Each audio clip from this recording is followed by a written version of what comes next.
Part 1, Deadman's Ridge. I still remember the first night I realized the mountains were watching me. My name is Caleb Cole Mercer, Tribal Police Officer for the Kootenai-Salish Reservation in North Idaho. 29 years old. 6 months on the job. And already older than my years in ways I wish weren't true. The Rockies loom over everything up here, sharp and endless, like God broke his knuckles punching the sky. Priest Lake Road cuts through those shadows, a thin scar of asphalt winding under pines so tall they swallow the moonlight. The elders say the forest hears more than it should. That some things out there never learn to die. I didn't believe any of that. Not until the night Riley Harper took me up Deadman's Ridge. Riley was the kind of cop who could size up a crime scene in 10 seconds and a person in 3. 36, always chewing gum, eyes like she had already lived through the worst this valley could offer. She'd been on the tribal police force 14 years, long enough to forget what sleep feels like, she'd tell me. My first week on patrol, she insisted we run the back roads at midnight. Most new guys avoid the ridge, she told me as our SUV climbed the narrow dirt switchbacks. But you might as well learn early. If anything nasty happens up here, we are the ones who get the call. Why do they call it Deadman's Ridge? I'd asked. She flicked her high beams on. You'll see. At 1:17 a.m., dispatch crackled in, possible vehicle rollover. Coordinates placed it right near a blind curve halfway up the ridge. When we reached it, a silver pickup lay on its side, windshield shattered, headlights strobing across the timberline. Hunter, Riley muttered, spotting his orange vest tangled in the brush. What was left of him, anyway? I froze. My brain needed 3 long seconds to understand what I was looking at. The man's upper torso was still inside the cabin, arms sprawled over the dash, face intact, mouth half open like he'd been trying to say something. But from the ribcage down? Gone. Not torn. Not chewed. Just missing. Like someone had drawn a ruler across his body and taken everything below it in one clean stroke. Riley's jaw tightened. Shit. Not again. What do you mean, not again? I whispered. She stepped around the truck, flashlight beam scanning the dirt shoulder. Look for tracks. Not boot prints, something elongated. Drag marks. Drag marks? A cogger wouldn't do this. A bear wouldn't leave a corpse this precise. That's when I heard it, soft, thin, and almost playful. A whistle. 3 notes, descending. From somewhere high on the slope. Then the same whistle again. From somewhere behind us. Then again, from the trees to our left. Then behind me. My throat went dry. There's more than one. Riley's hand clamped on my shoulder. Don't react to the sound. Don't look for the source. Just don't turn your back to the road. What's making that noise? She didn't answer. She didn't have to. Because 10 feet away, slicing through the pine needles, I saw them, a line of footprints leading away from the pickup. Long. Too long. Each print at least twice the length of my forearm. The stride between them stretched almost 4 feet apart. And beside those prints, something else. A wide smear in the dirt. As if something heavy had been dragged into the forest. It took me a moment to realize the smear was blood. The hunter's blood. The whistle came again, this time louder, clearer, almost right above us. Riley raised her rifle toward the tree line. Into the truck. Now. We climbed in. My hands were shaking so violently I couldn't buckle my seatbelt. Riley kept her eyes on the rearview mirror the whole descent down the ridge, knuckles white on the wheel. Only when we reached pavement did she exhale. Cole, she said, voice low, whatever you think you heard tonight. You didn't. But. You didn't, she repeated. Trust me. I wanted to argue. Demand an explanation. But the memory of that whistling, coming from 4 directions at once, jammed the words in my throat. Something had followed us down that ridge. I could feel it. The next morning, Captain Dana Wolf called us into the station conference room. Stocky woman, late 50s, scars on her knuckles from a youth spent settling bar fights. Not easily rattled. But she looked rattled now. The coroner will list the cause of death as post-accident predation, Wolf said. I stared at her. Predation? Captain, you didn't see the body. It's not our call. Wolf tapped a stack of paperwork. The county wants this wrapped up quiet. The family already signed the release. Riley didn't look surprised. Just tired. I said, then who's cleaning up the prints? Wolf's eyes snapped toward me. What prints, Officer Mercer? Riley shot me a warning look. I shut my mouth. Wolf continued, you to keep your focus on the rancher complaint tonight. Something killed a few cattle up at Ray Callahan's place last week. Probably wolves. But check it out. Riley and I exchanged glances. Because nothing about what we saw last night felt like wolves. Ray Callahan's ranch sat in a valley carved between low foothills. When we arrived, the old man was pacing his driveway, white beard shaking with every furious breath. You are too damn late, he hollered the second he saw us. They came back last night. 19 had gone in one goddamn night. 19?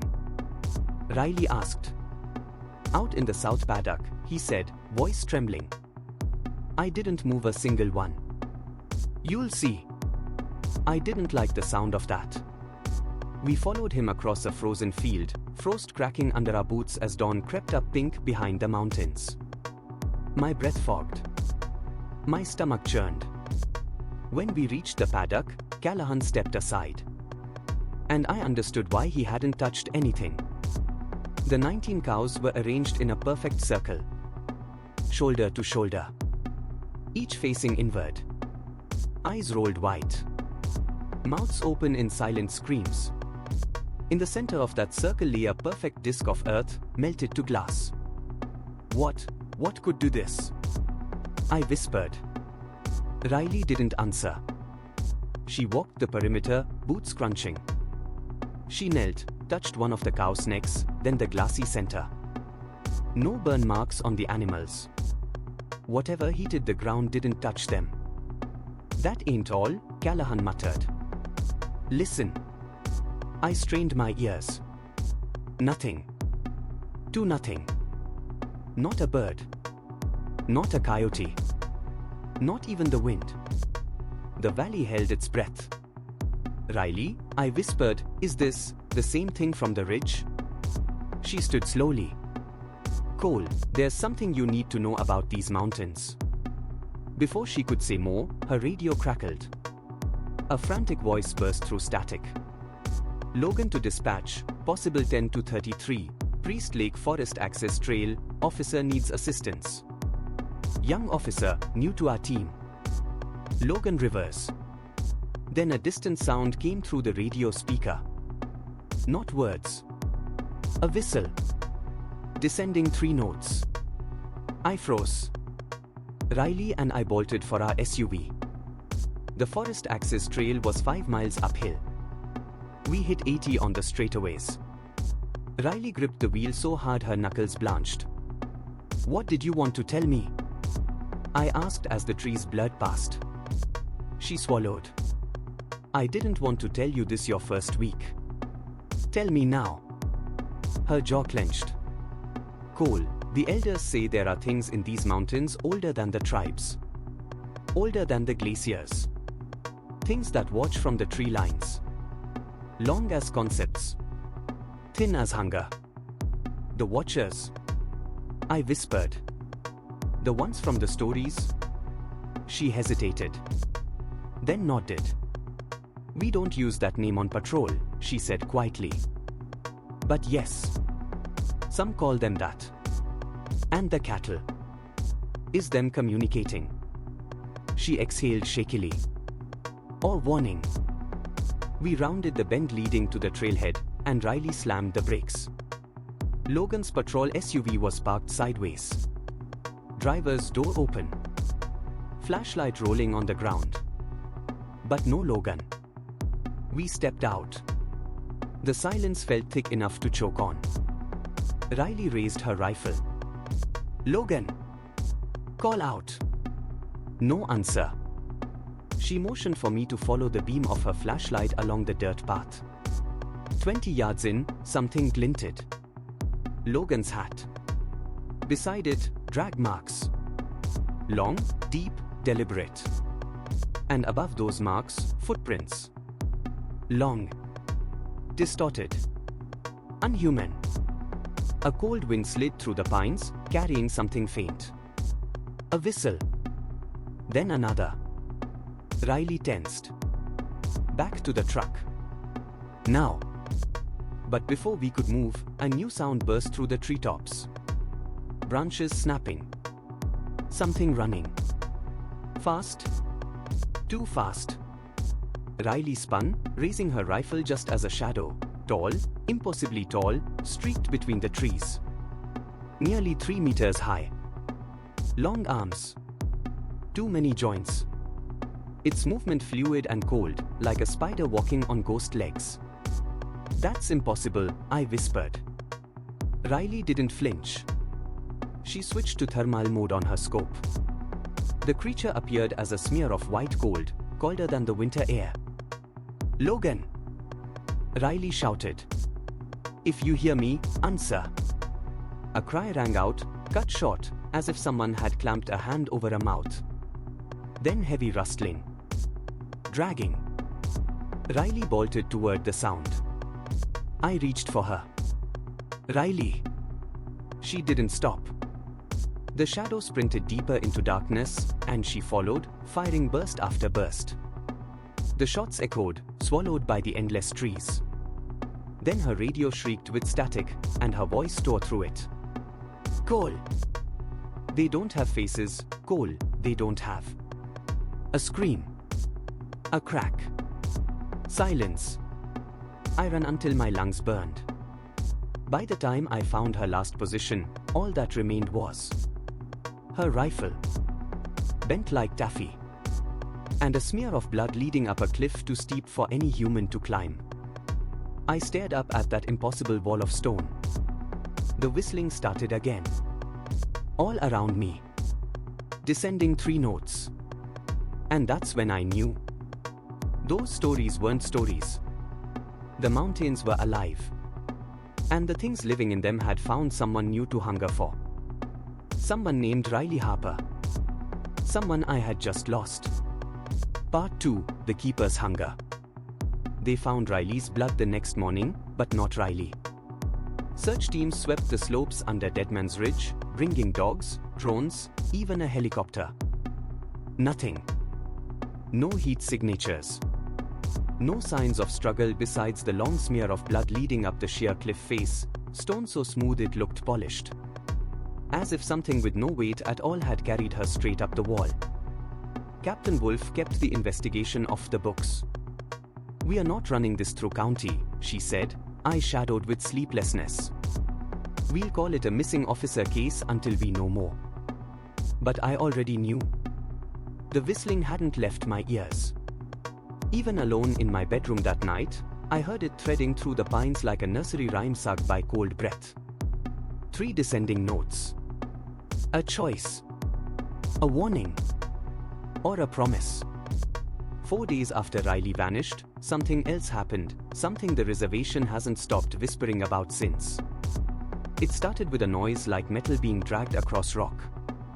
I had just finished paperwork at 1:43 a.m. when our station lights flickered. Logan's old desk lamp blinked on and off, then died entirely. I stepped outside. The air froze in my lungs. Because sitting on the hood of my patrol SUV was Riley's radio, its casing crushed as if squeezed by a giant hand.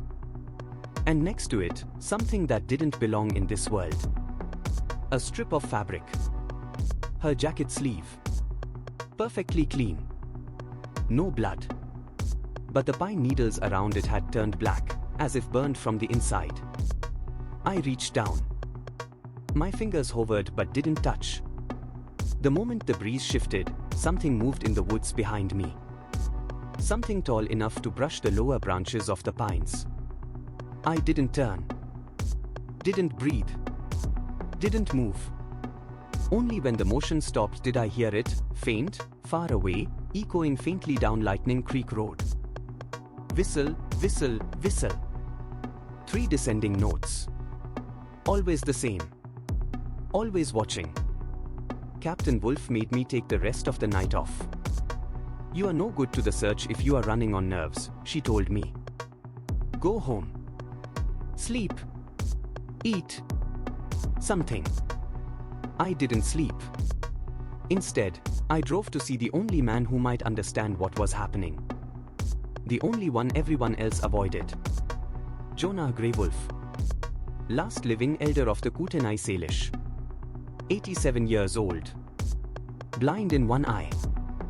And, according to rumors, the last keeper of the old ways. He lived alone in a cabin near the base of the Selkirk slopes, half hidden beneath cedar boughs and silence. When I knocked, he was already waiting. You took your time, Jonah said without turning, his voice a rasp of wood and age. She's still alive, you know. My heart stuttered. Riley? She answers to that name still, yes. He motioned to a chair. Sit, Officer Mercer. How do you know what happened to her? I demanded. I don't. Jonah sunk into his rocking chair. But I know the ones who took her. The Watchers, I whispered. He laughed bitterly. A poor translation. They have no names because names give boundaries. And boundaries are what they hunger for most. Hunger. I repeated. You mean attention. The stories say. Stories lie. Jonah's milky eye shifted toward the window. The Watchers don't crave attention. They crave binding. They need to anchor their existence to something living, something that can bleed and speak. Something they can consume without killing. A cold knot twisted in my stomach. A keeper. Jonah nodded slowly. For a century we honored the right at Hollow Lake, he said. Every full moon, a keeper would go alone and give blood to the water so the boundary would hold. My grandfather was one. My father. Then me.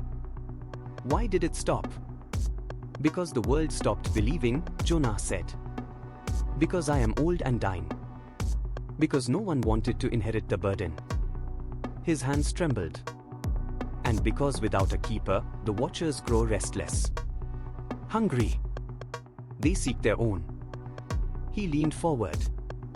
And they have chosen Riley Harper. My throat tightened. Chosen her for what? To become what they are, Jonah whispered. A new long one. Flesh stretched thin as fog. Mind bound to their hunger. A fate worse than death. I stood abruptly. Then tell me how to stop it. Jonah didn't answer. Instead, he handed me a small wooden box carved with symbols older than the reservation. My mother used to draw them on paper when I was a kid, said they protected dreamers from being seen by the dark. The box was warm. Too warm. Inside it lay a shallow bone blade and a tiny leather pouch. This, Jonah said, is your call to them. Call them. To negotiate, he said simply. You cannot fight the Watchers. You cannot shoot them or outrun them. You must meet them at the basin where the world thins. His voice grew quieter. At Hollow Lake. I felt the entire mountain range leaning over me. What do I need to bring? An offering, Jonah said. Something that carries blood memory. Something sacred to you. My stomach sunk. I had only one thing that fit that description, my mother's wedding ring. The only thing cancer hadn't taken from her. Jonah must have sensed the shift in my breathing. It must be freely given, he warned. And you must be willing to bleed for it. Will it bring Riley back? Jonah hesitated. "No," he said softly. "But it may bring back what was left of her." That night, I sat on my apartment floor with the ring cupped in my palm. Gold dull with age. Tiny nick on the inner band from when she once dropped it in a grocery parking lot. I remembered how she laughed, embarrassed, brushing dirt off it with her sleeve. I hadn't touched the ring in years. Now I turned it over and over, feeling my pulse throb beneath it. Something in the air shifted, pressure tightening, as if the room had been sucked inward. The window rattled. The kitchen light flickered. And through the crack beneath my front door seeped a thin line of darkness, like stretched shadow. I froze. The darkness pulsed once. Then split into long, finger-like filaments reaching toward me. The watchers were already near.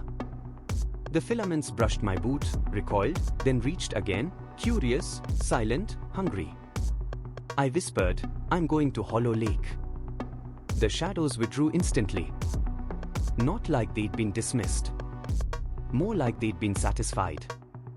The hike to Hollow Lake began the next night, under a moon swollen and red as a raw wound. No roads led to the alpine basin. Only an unmapped trail Jonah described from memory. I packed light, rifle, flashlight, rope, first aid kit, and the ring wrapped in cloth. By the time I reached the timberline, the air grew thin, sharp. Wind whistled between boulders, 3 descending notes. Always the same. Always the same. Each step seemed to echo far too loudly, as if the forest were holding its breath for me alone. At 2:11 a.m., I crested the final ridge and saw Hollow Lake for the first time. It wasn't a lake. Not really. More like a ball carved straight into the mountain, filled with water black as obsidian. Perfectly still.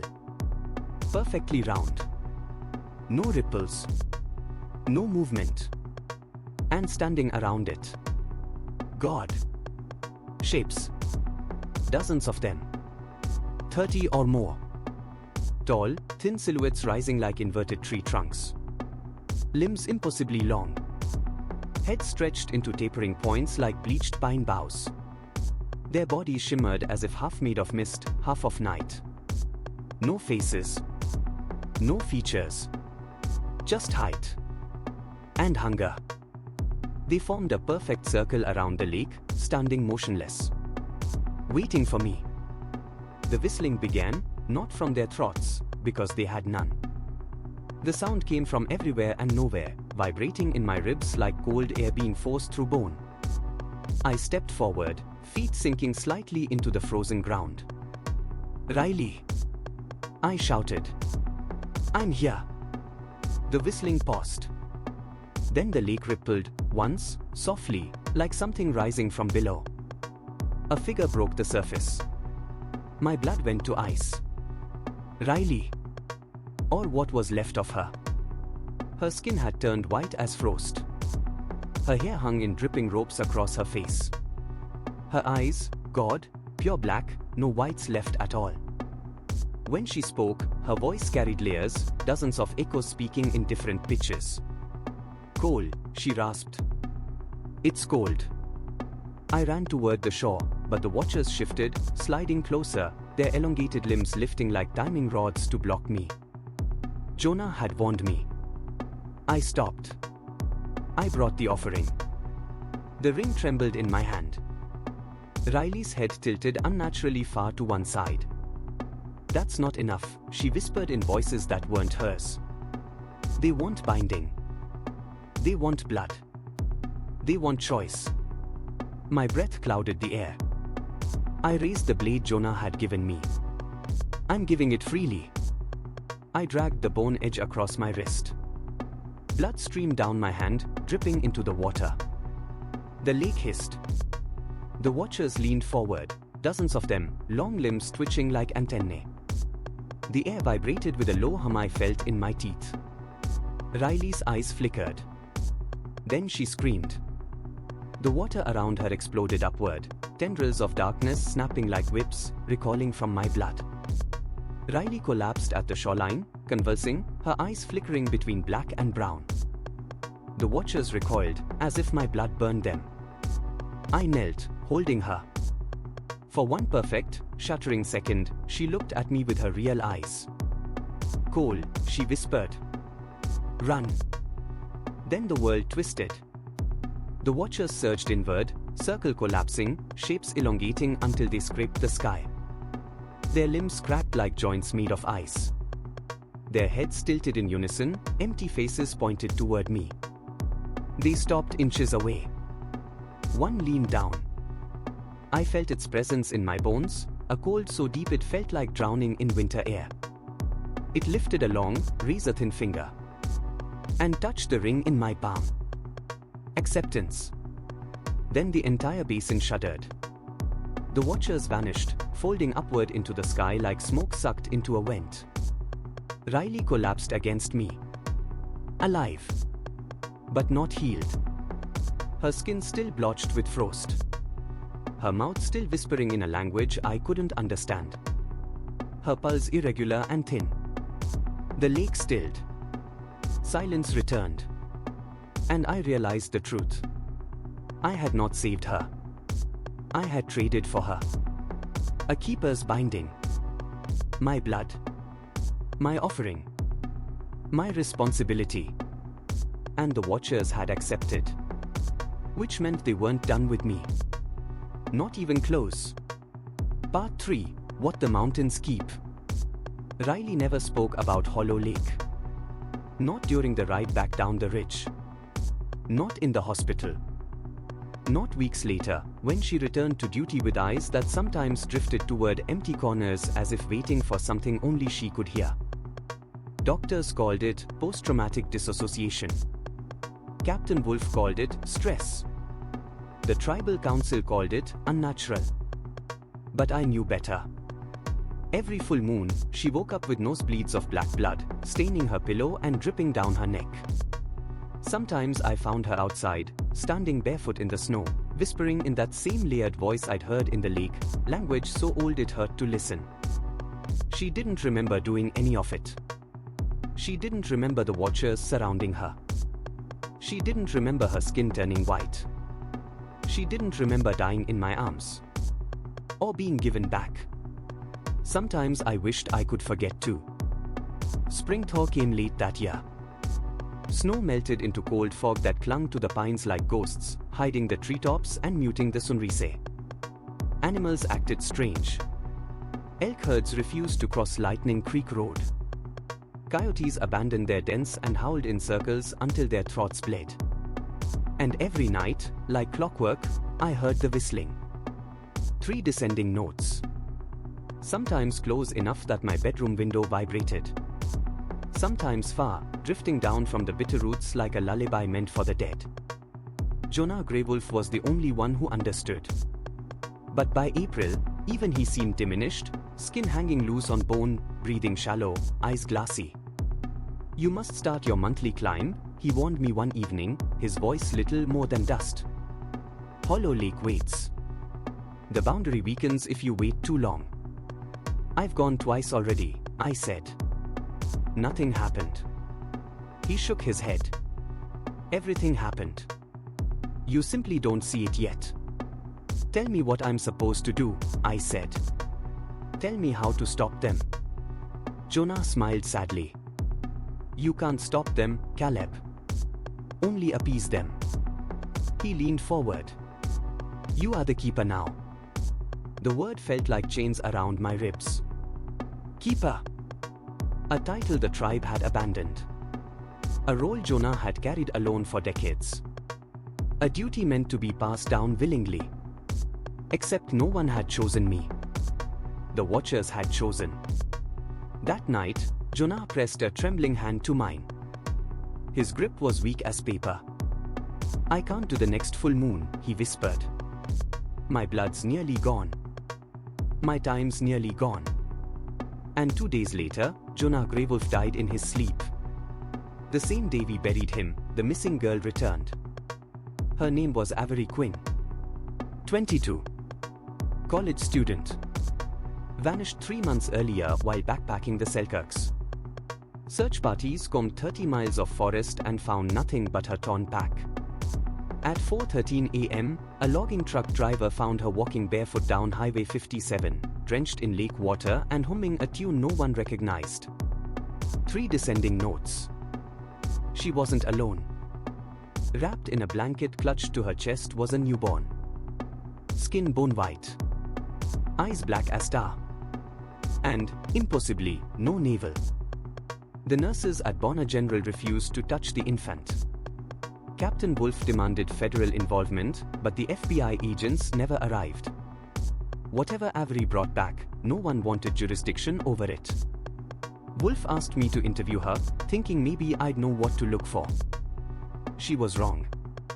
Nothing could prepare me for the way Avery looked at me, like she was seeing straight through me, past me, around me, into something standing behind my shoulder. Her voice was hoarse, cracked. They said you would come. My skin crawled. Who said? The tall ones, she whispered. The long ones. The ones with too many shadows. Her eyes glistened. They said you belong to them now. My throat closed. Avery raised the blanket just enough for me to see the infant's eyes. Not black. Reflective. As if staring into 2 bottomless mirrors that bent inward. They said he's yours to protect, Avery murmured. Because you are the boundary. You are the tether. I stumbled back from the bed. No, I didn't agree to anything. You bled on their water, she said simply. You made the vow. I felt sick. I fled the hospital before Captain Wolf could ask what I learned. Because the truth was unbearable. I had not saved Riley. I had not freed Avery. I had not earned peace. I had signed a contract written in mountain dark ink. And every full moon, they collected. The first time I lost a finger was in May. I woke at dawn with my left glove soaked through. Peeling it off, I found my ring finger neatly severed at the second knuckle. No ragged tear. No blood loss. No pain. Just gone. Like it had never belonged to me. I stared at the stump until the world tilted, nausea surging through me. But part of me wasn't surprised. Part of me already knew why. That night, I drove to Hollow Lake again. The climb felt heavier, as if gravity thickened with every step. Clouds swirled unnaturally. The air buzzed with static, hair rising on my neck. The watchers waited. At least 20 this time. Maybe more. Their silhouettes shifted like shadows cast by something that wasn't quite solid. One stepped closer, a shape with limbs too long, bending in ways bones shouldn't. It lowered its faceless head toward me. Then extended a hand. Thin. Pale. Longer than an oar. A black drop fell from its fingertip into my palm. Not blood, shadow condensed into liquid. And then I understood. They hadn't taken my finger. They had claimed it. Claimed me. When I left, the stump was smooth, sealed by a layer of gold that burned like dry ice. A keeper's mark. Every month that followed, something else vanished. In June, part of my memory of elementary school, erased like chalk wiped from a board. In July, the tip of my right ear. In August, the entire night my mother died, gone, replaced by a fog of whispers and trees. I wasn't living anymore. I was being carved. The last time I saw Riley before everything fell apart was the night she collapsed in the station hallway, blood streaming from her nose in thick black ropes. I carried her to the break room couch. Her breathing came in shallow, frantic bursts. Cole, she gasped. They're calling. Please don't let them take me again. They won't, I lied, holding her hand. She looked at me through eyes that flickered between brown and ink black. You are changing, she whispered. You smell like them. My chest tightened. What do you mean? You sound like the trees when you breathe. I didn't ask. I didn't want to know. Her body shook. Black blood dripped from her nose, her ears, the corners of her eyes. Then, in the layered voice that didn't belong to her. "Full moon, tomorrow, they want you." I squeezed her hand. "I know." Her head tilted, jerking unnaturally, as if she were listening to something behind me. Then she whispered, "They're hungry, Cole." Tonight marks 7 months since Hollow Lake. 7 months since Avery returned with the child that should not exist. 7 months since Jonah died and left me alone with a duty older than the mountains. 7 months since the Watchers chose me. It's 3:14 a.m. Priest Lake Road is empty.